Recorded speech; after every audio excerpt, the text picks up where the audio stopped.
I stood in the middle of that opulent ballroom, wearing my black maid's uniform with its crisp white apron, listening to my brother's wife's mocking laughter echo through the air like broken glass. The sound cut through the gentle hum of conversation and clinking champagne glasses, drawing unwanted attention to where I stood, frozen near the marble pillar. "Why is the maid here?" Victoria sneered, her voice deliberately loud enough for the circle of distinguished guests to hear every syllable. She didn't know that the maid she had just humiliated in front of half the city's elite owned 67% of the company they were celebrating tonight. But honestly, I had only remembered that fact myself 3 months ago, and the knowledge still felt surreal, like trying to hold on to a dream after waking. My name is Emma Richardson, and for the past 3 years, I've been living as a servant in what used to be my childhood home. The irony wasn't lost on me, even in my confused state. Serving dinner in the same dining room where I once blew out birthday candles, cleaning bathrooms I used to soak in bubble baths as a little girl. After what everyone told me was a horrific car accident when I was 25, I lost most of my memories about the past, leaving me with nothing but fragments and shadows. The Richardson family, my brother David and our parents James and Margaret, had explained with patient, sympathetic voices that I was just a hired handmaid they'd employed for years, a pitiful girl they took in after the accident out of pure Christian compassion. I believed them completely because, well, what else could I believe when your mind is a blank slate and the people around you are the only source of information about your own life? Every morning for 3 years, I'd wake up at 5 a.m. in my tiny basement room, the concrete walls damp with condensation, and begin my daily routine of servitude. I'd prepare elaborate breakfasts for the family while surviving on leftover scraps, clean their enormous 13-bedroom mansion from top to bottom, do mountains of laundry, and serve them without question or complaint.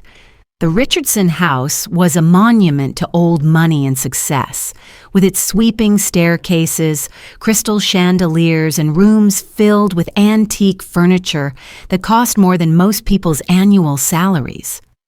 Richardson Industries had been our family's legacy for 50 years, built from the ground up by my father, James Richardson, after he returned from the Vietnam War, with nothing but ambition and a small inheritance from his deceased father. The company specialized in automotive parts manufacturing and had grown from a tiny garage operation into a major player in the industry, supplying parts to 3 of the big 4 automakers. For 3 years, I lived in that basement room with its single small window, working as an unpaid servant, surviving on just basic food and hand-me-down clothing that never quite fit right. I genuinely believed this arrangement was my way of repaying the family who had saved my life, nursed me back to health, and given me a roof over my head when I had nowhere else to go. The party that night was supposed to celebrate David's promotion to Chief Financial Officer, a position that came with a corner office, a company car, and a salary that would make most people dizzy. The house was filled with business associates in expensive suits, family friends dripping with jewelry, and local dignitaries who wielded the kind of influence that could make or break careers with a single phone call. Crystal champagne flutes caught the light from the massive chandelier overhead, and the sound of a string quartet drifted in from the conservatory, where they'd set up near the white baby grand piano. I was ordered to serve guests in my black uniform, moving like a shadow through the crowd, invisible unless someone needed their glass refilled or an appetizer from my silver tray. Victoria Richardson, David's wife of 4 years, had orchestrated every detail of this lavish celebration with the precision of a military operation. She wore a stunning navy blue designer gown that probably cost more than most people's cars, her platinum blonde hair styled in an elaborate updo that had taken her hairdresser 3 hours to perfect. Her smile was radiant as she played the perfect hostess, working the room with practiced charm, remembering everyone's names and asking about their children, their businesses, their recent vacations to exotic destinations. She was the kind of woman who could make small talk feel intimate and important, who could make a room full of powerful people feel like they were her dearest friends. But then came that moment that would change everything, the moment that would crack open the carefully constructed lie that had been my life for 3 years. Victoria positioned strategically near a group of the most prominent guests, including the mayor, 2 city council members, and the president of the Chamber of Commerce, deliberately and loudly humiliated me. "Why is the maid here?" she said, her voice dripping with theatrical disdain, each word carefully chosen for maximum impact. "She's making our family look bad, having someone like her visible at an event like this. Someone should tell her to stay in the kitchen where she belongs." The guests looked uncomfortable, shifting their weight from foot to foot, suddenly finding their champagne glasses fascinating to study. But none of them spoke up to defend me. I felt heat rush to my cheeks like a physical slap, that familiar shame washing over me like a tide I'd experienced countless times before whenever Victoria decided to remind me of my place in the household hierarchy. But this time, something was different. Something that would prove to be the beginning of the end of their carefully orchestrated deception. As the humiliation hit me with its usual force, I felt a sharp, splitting headache that seemed to crack my skull from the inside out, and suddenly fragments of memories flashed through my mind like lightning in a storm. I saw images of an elegant office with floor-to-ceiling windows overlooking the city skyline, mahogany furniture that gleamed under soft lighting, and walls lined with framed business degrees and industry awards. I heard my father's voice, warm and proud, saying words that made no sense in my current reality.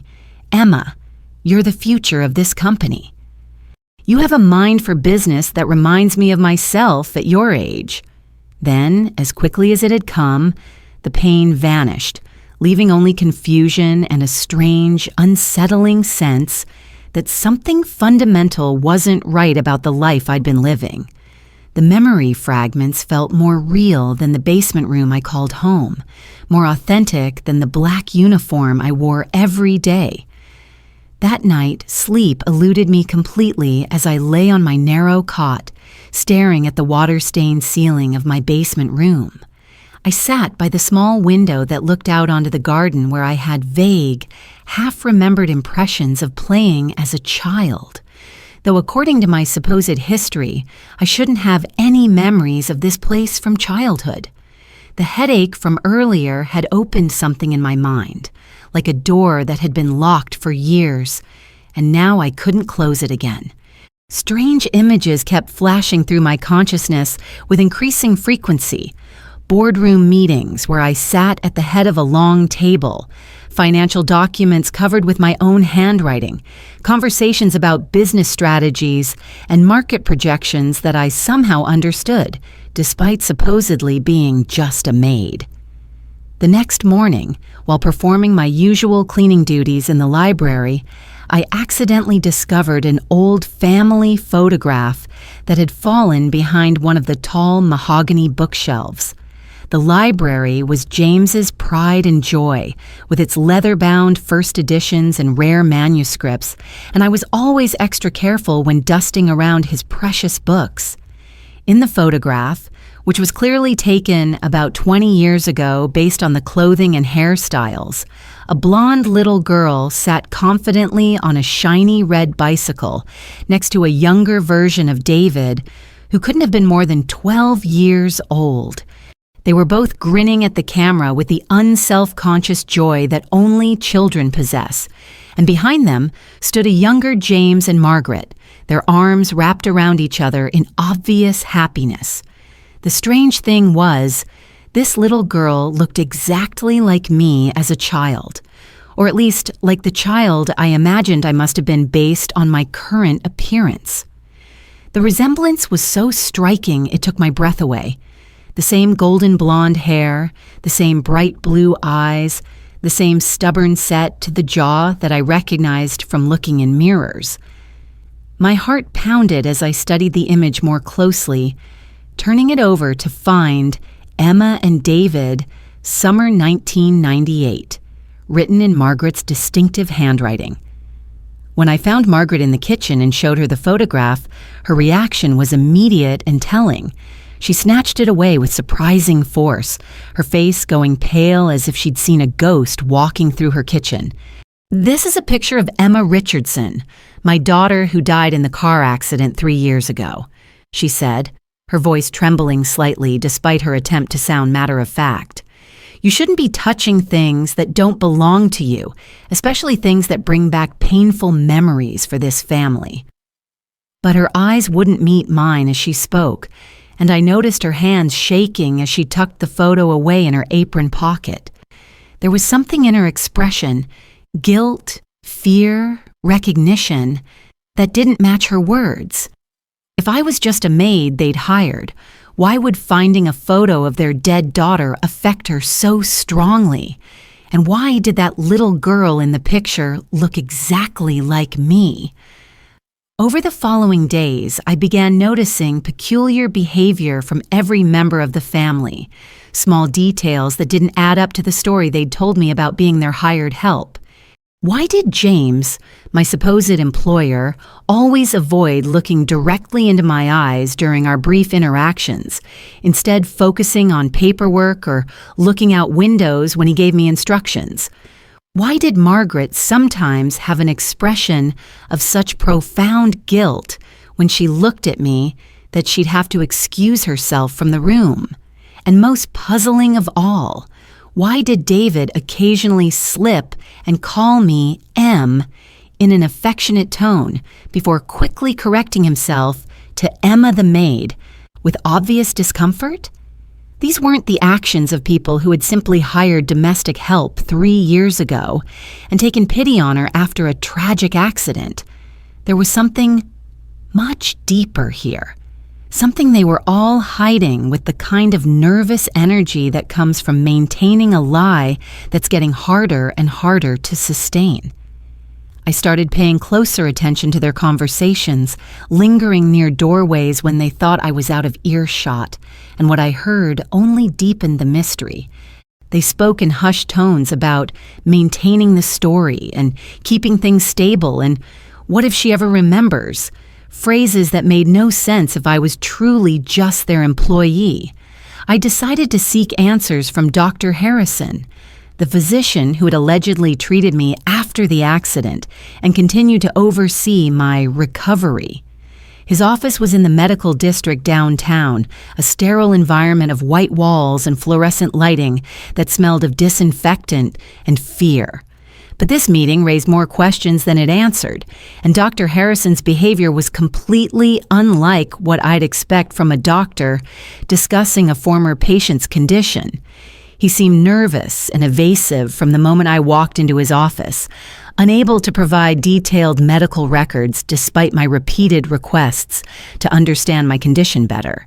He spoke vaguely about complex brain trauma and memory loss complications and the unpredictable nature of neurological damage. But when I pressed for specifics about my treatment, my prognosis, or the possibility of recovering more memories, he became visibly uncomfortable. His hands shook slightly as he shuffled through papers that seemed to contain nothing relevant, and he kept glancing at the clock as if counting the minutes until he could end our appointment. When I asked to see my full medical file, he claimed it had been misfiled and suggested rather firmly that I shouldn't dwell on the past. "Sometimes," he said, avoiding my eyes, "it's better to focus on moving forward rather than trying to recapture what's been lost." Then I overheard a phone conversation that changed everything and set me on the path to discovering the truth about my stolen life.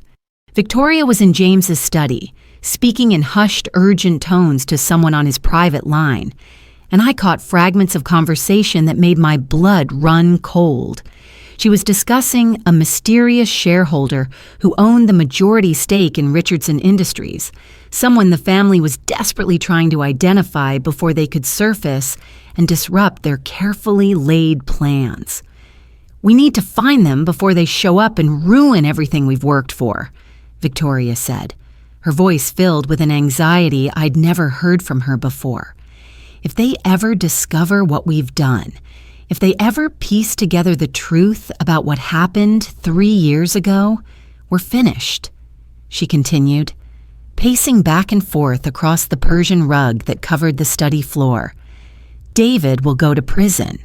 James will lose everything, and I'll be left with nothing. We can't let that happen. We need to find this person and deal with them before they become a problem." The conversation sent chills down my spine, though I couldn't yet understand why the mention of a mysterious shareholder would fill me with such dread, or why Victoria's words felt like a direct threat to my safety. My curiosity and growing suspicion drove me to investigate further, and I began researching the car accident from 3 years ago using the computer in the library during the few hours when the family was out of the house. What I found online was deeply disturbing and contradicted everything they'd told me about that tragic night. The official police reports and newspaper articles mentioned only one victim in the single car accident, with no reference to there being 2 different Emma Richardsons or any mention of a surviving maid being taken in by the grieving family. The story simply didn't add up, and with each inconsistency I discovered, my suspicions grew stronger and more urgent. I managed to track down Mrs. Foster, the family's former housekeeper who had worked for the Richardsons for 15 years, before quitting abruptly immediately after my supposed accident. She was now living in Sunset Manor, a nursing home across town, and when she saw me walking into the visiting room, her face went completely white, as if she'd seen a ghost rise from the grave. Her hands flew to her chest, and for a moment I thought she might faint from the shock of seeing me. Emma Richardson. "But how is this possible?" she whispered, looking around nervously as if afraid someone might be listening. "They told me you were dead." "They had a funeral. I saw the headstone." She couldn't finish her sentence, clearly overwhelmed by seeing me alive, but she provided me with information that would prove crucial to uncovering the truth. "You always hid the safe key inside your copy of Jane Eyre," she whispered, her voice barely audible above the sounds of the nursing home around us. "You told me once that if anything ever happened to you, if you ever disappeared, or if something seemed wrong, that's where people should look first. You said you kept your most important documents there, things that would prove who you really were if anyone ever tried to take that away from you." Her words sent a jolt of recognition through me, though I couldn't yet access the specific memories she was referencing. Back in the library that evening, I found the leather-bound copy of Jane Eyre on the shelf, dedicated to classic literature, and discovered that pages had been carefully cut out to create a small, hidden compartment containing a brass key.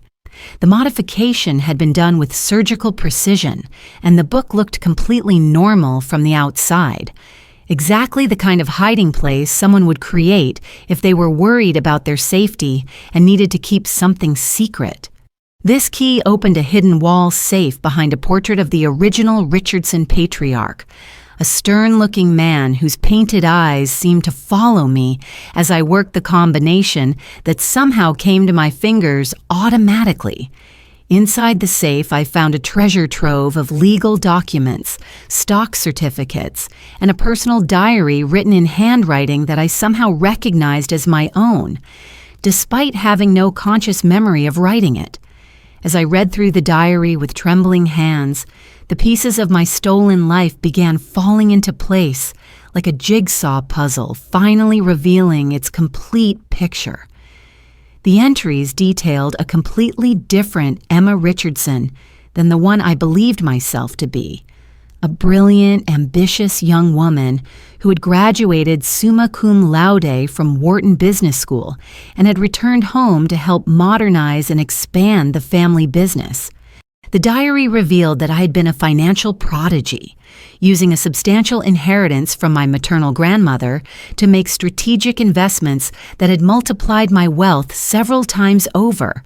More importantly, I had used this money to secretly purchase shares of Richardson Industries over a 2-year period before the accident, carefully buying up stock whenever David and James made poor business decisions that drove the price down.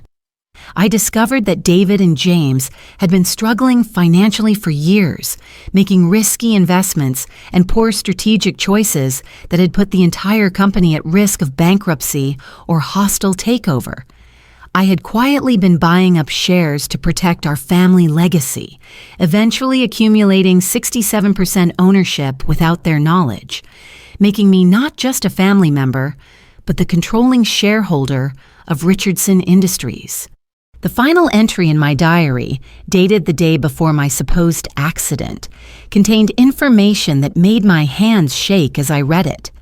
I had discovered that David and Victoria were secretly selling company assets and siphoning money from various accounts to pay off Victoria's massive gambling debts, which totaled nearly $2 million from her addiction to high-stakes poker games in underground clubs throughout the city. The entry detailed my plan to confront the family about this betrayal in a meeting I had scheduled for the very day the accident occurred. I had prepared a comprehensive presentation showing exactly how much money they had stolen, which assets they had liquidated without authorization, and how their actions were destroying the company my grandfather and father had spent decades building. But the most shocking revelation came in the final paragraphs, where I had written about feeling unsafe in my own home, about suspecting that Victoria was planning something drastic to prevent the truth from coming out. "I've been having strange symptoms lately," I had written in my own hand. "Dizziness, confusion, memory lapses that come and go. I think someone might be putting something in my food or drinks. Victoria has been unusually friendly lately, always offering me tea or coffee, always making sure I eat the meals she personally prepares. If something happens to me, if I disappear or have an accident, people need to know that it wasn't random. I've prepared an insurance plan, hidden evidence that will surface if I'm not around to present it myself."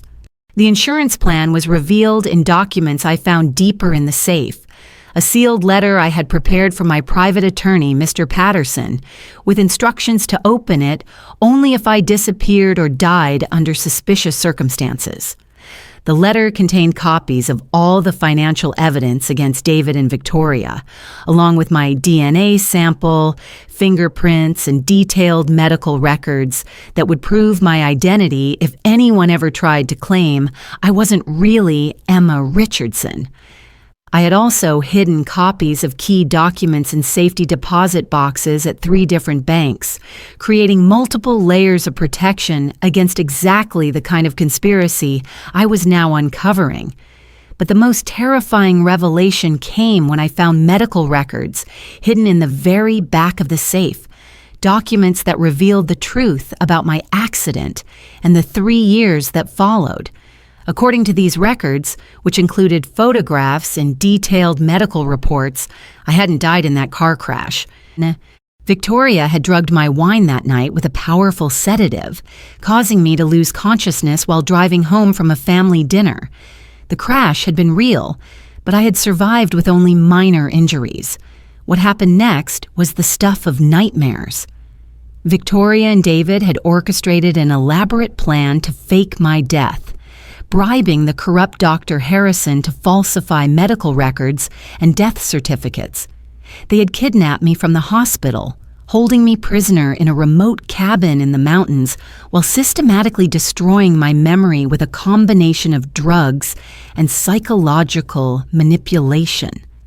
For months, they had kept me sedated and confused, gradually erasing my identity while feeding me a steady diet of memory-suppressing medications that left me docile and compliant. Only when my memories were completely gone, when I couldn't even remember my own name or recognize my own face in a mirror, did they bring me back to the family home. They created the elaborate fiction about me being a maid they had hired years earlier, a tragic figure they had taken in after my accident, out of charitable kindness. The cruelty of it was breathtaking. They had turned me into a servant in my own home, making me grateful for the privilege of cleaning the floors I used to walk as an equal, serving meals in dining rooms where I had once sat as the beloved daughter and heir to everything around me. As I absorbed this information, sitting alone in the library with the evidence of my stolen life spread out before me, I felt a rage so pure and powerful it nearly overwhelmed me.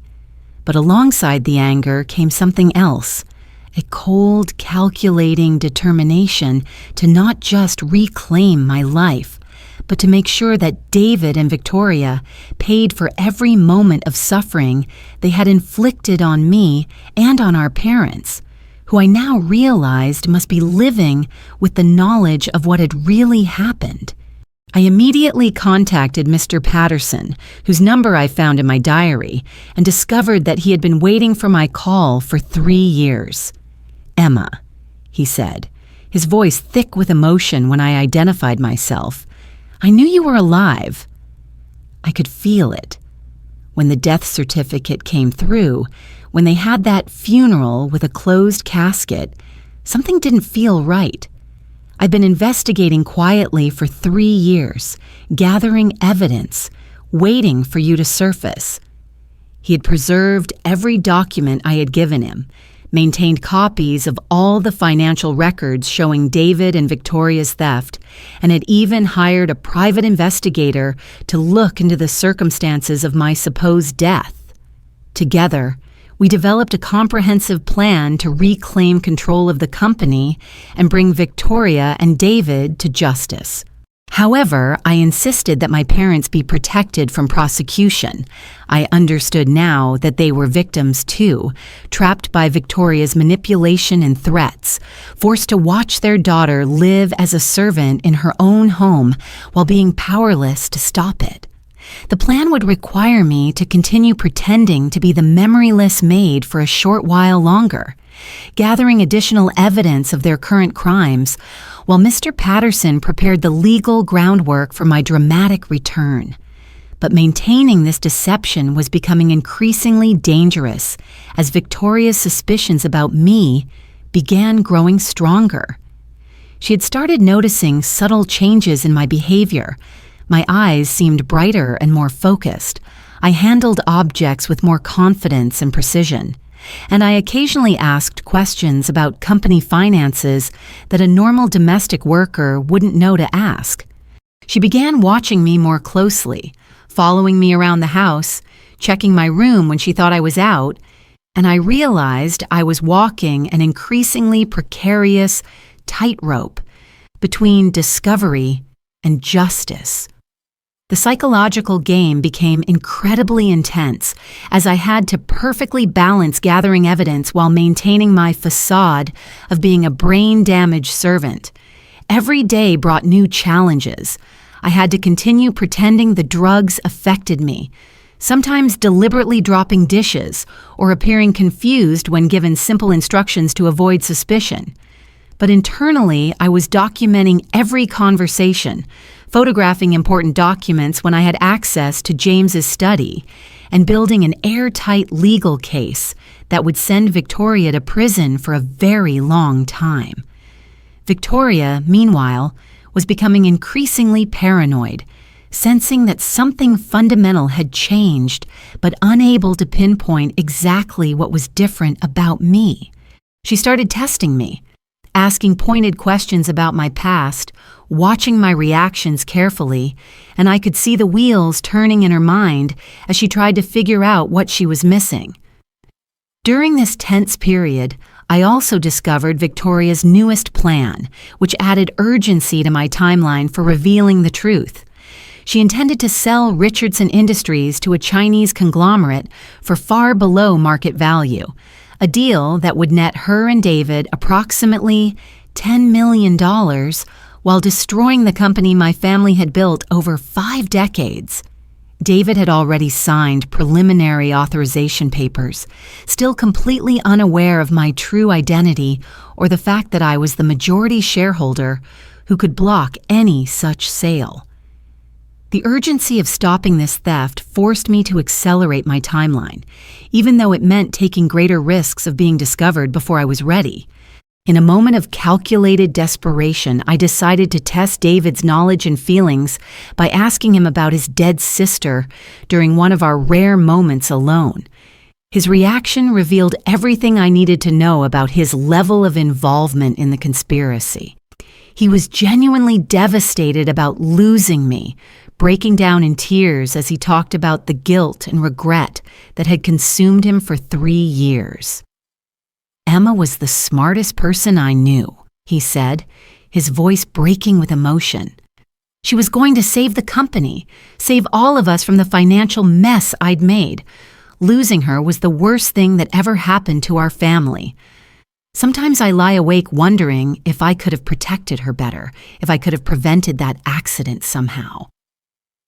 His grief was clearly authentic, and I realized that Victoria had been lying to everyone, including her own husband.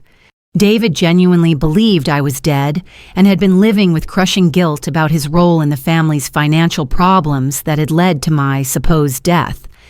This knowledge actually made what I had to do harder, because I knew that revealing the truth would devastate him almost as much as it would destroy Victoria.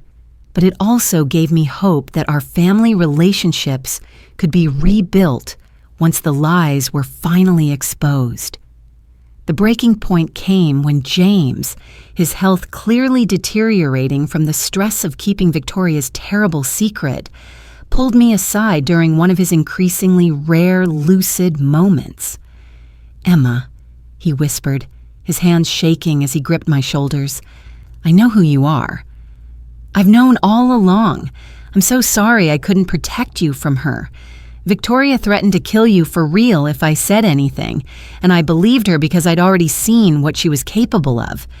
He explained how he had tried to shield me by maintaining the charade, slipping me extra food when he could, trying to make my life as comfortable as possible within the constraints of the horrible situation Victoria had created. Margaret finally broke down completely that same week, the weight of keeping the secret having become unbearable. She found me in the laundry room one evening and collapsed in tears, confessing everything through broken sobs. "You're my daughter," she cried, holding my hands and looking into my eyes for the first time in 3 years. "My beautiful, brilliant daughter, and I've watched you live like a servant in your own home because I was too weak and frightened to stop her. She has evidence that could send your father to prison for tax evasion, and she promised that if we ever told you the truth, she would hurt you in ways that would make death seem merciful." I comforted both my parents, understanding now the impossible position Victoria had put them in and the agonizing choice they had faced between protecting me from immediate physical harm and allowing the psychological torture to continue. But Victoria was getting closer to discovering the truth with each passing day. She caught me on a phone call with Mr. Patterson, and while I tried to play it off as a wrong number, I could see in her eyes that she had realized something was terribly wrong with her carefully constructed narrative. That night, she confronted me in the kitchen with a cup of tea in her hands. Her mask of fake kindness finally dropped to reveal the calculating predator underneath.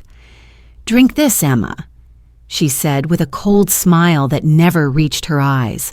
"It's a special blend I made just for you. This time, it won't just make you forget. It'll make sure you never remember anything again, never cause problems for anyone, never threaten the life I've built here." The implication was clear. She was planning to poison me, to finish what she had started 3 years ago and eliminate the threat I represented to her stolen fortune and fabricated life. I set the tea down without drinking it and looked Victoria directly in the eyes for the first time in 3 years, allowing her to see the intelligence and awareness that I had been hiding for months. "I know everything now, Victoria," I said, my voice steady and strong, carrying none of the confusion and subservience she had grown accustomed to hearing.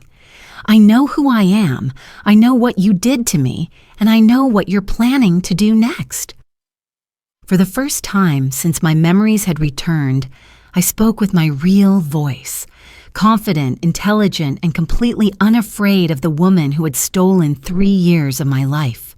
Victoria's facade crumbled instantly like a house of cards in a hurricane, revealing the cruel, calculating person she had always been underneath the designer clothes and practiced charm. "So you figured it out?" She laughed, but there was no humor in the sound, only cold, calculating malice. "You always were too smart for your own good, Emma Richardson. I should have made sure you stayed dead the first time instead of getting sentimental about keeping you around as a pet. Well, I won't make that mistake again." She revealed that she had prepared everything to make my death look like suicide, having already planted evidence of depression and instability in my supposed medical records. "Poor little Maid," she mocked, "couldn't handle the stress of her pathetic life, couldn't deal with the reality that she would never be anything more than a servant. Such a tragedy.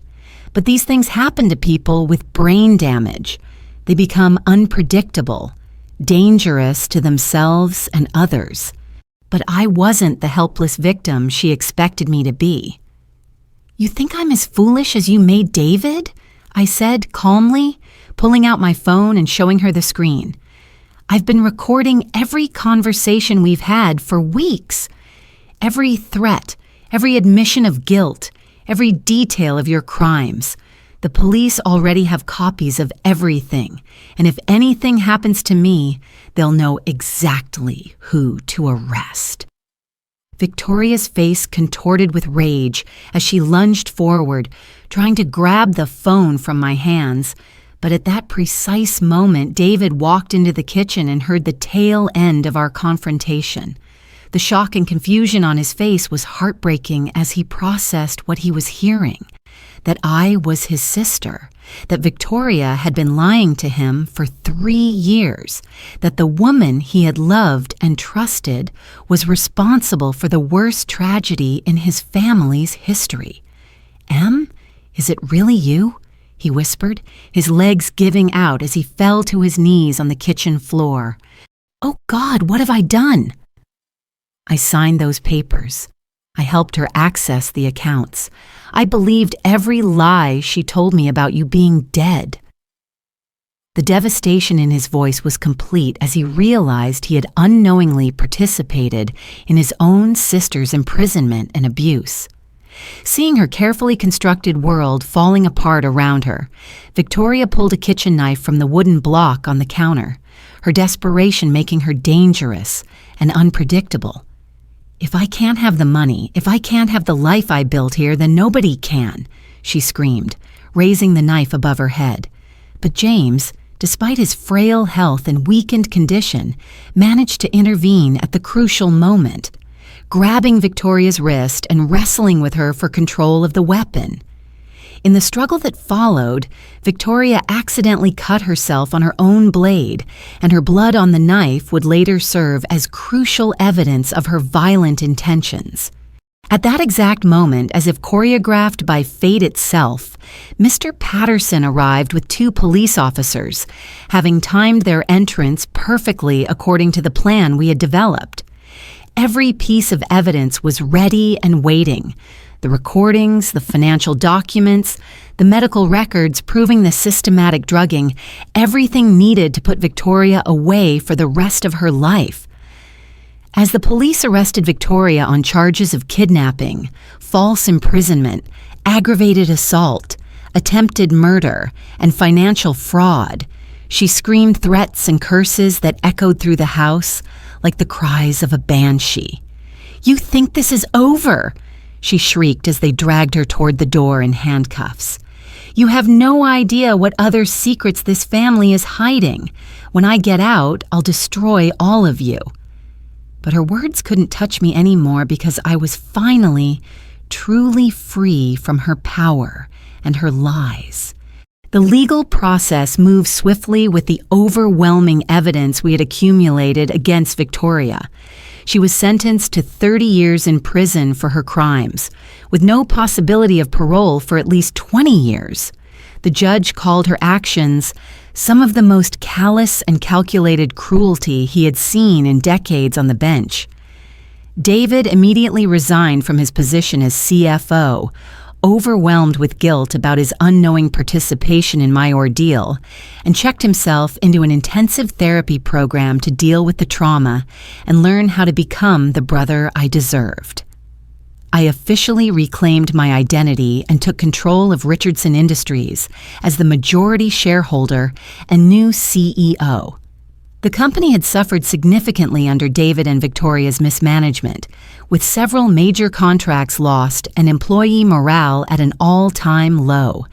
But with my business education, my renewed memories of strategic planning, and the support of dedicated employees who had remained loyal to the Richardson name through the difficult years, we began a remarkable turnaround that surprised even the most optimistic industry analysts.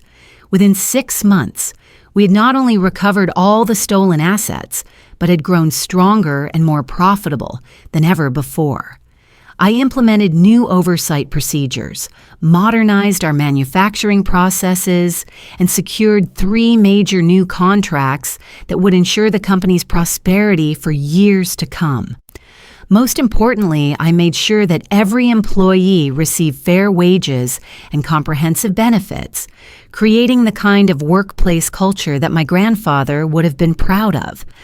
The process of forgiving my family was gradual but necessary for all of us to heal and move forward. David's transformation through therapy was remarkable to witness. He became stronger, more independent, and learned to make decisions based on his own values rather than fear or the influence of others. Our parents, freed from Victoria's blackmail and threats, were finally able to show me the love they had been forced to hide for 3 years. Our family dinners became warm, honest affairs filled with healing laughter and the kind of deep conversations we should have been having all along. One of Victoria's final secrets led to the most beautiful discovery of my entire journey back to myself. I learned that my maternal grandmother, whom I had been told died years ago, was actually still alive and living in an assisted living facility in the neighboring state. Victoria had forged documents about her death to prevent her from looking for me after the accident and potentially discovering the truth about what had really happened. Our reunion was the most emotional moment of my entire ordeal, holding my 90-year-old grandmother's hand as she whispered, "I never stopped believing you were alive, my dear Emma." A grandmother knows these things in her heart. Today, as I sit in my office, the same office where I had once planned to confront my family about Victoria's betrayals, I reflect on the extraordinary journey that brought me here. Richardson Industries now thrives not just as a successful business, but as a symbol that truth and justice will always prevail over manipulation and greed. I chose not to pursue revenge beyond Victoria's legal punishment, instead channeling my energy into creating something positive from my suffering by establishing the Richardson Recovery Foundation, dedicated to helping victims of domestic violence and people suffering from memory-related trauma. David eventually found love again with Sarah, a compassionate therapist who helped him continue his personal growth and learn to trust his own judgment. He now runs a nonprofit organization helping families affected by manipulation and abuse, and our relationship has become stronger than it ever was before. built on honesty, mutual respect, and the shared understanding of how precious family truly is. Every morning when I walk through the doors of Richardson Industries, I'm reminded that the best revenge isn't destruction. It's living well, loving deeply, and using your strength to lift others who are still finding their way back to themselves.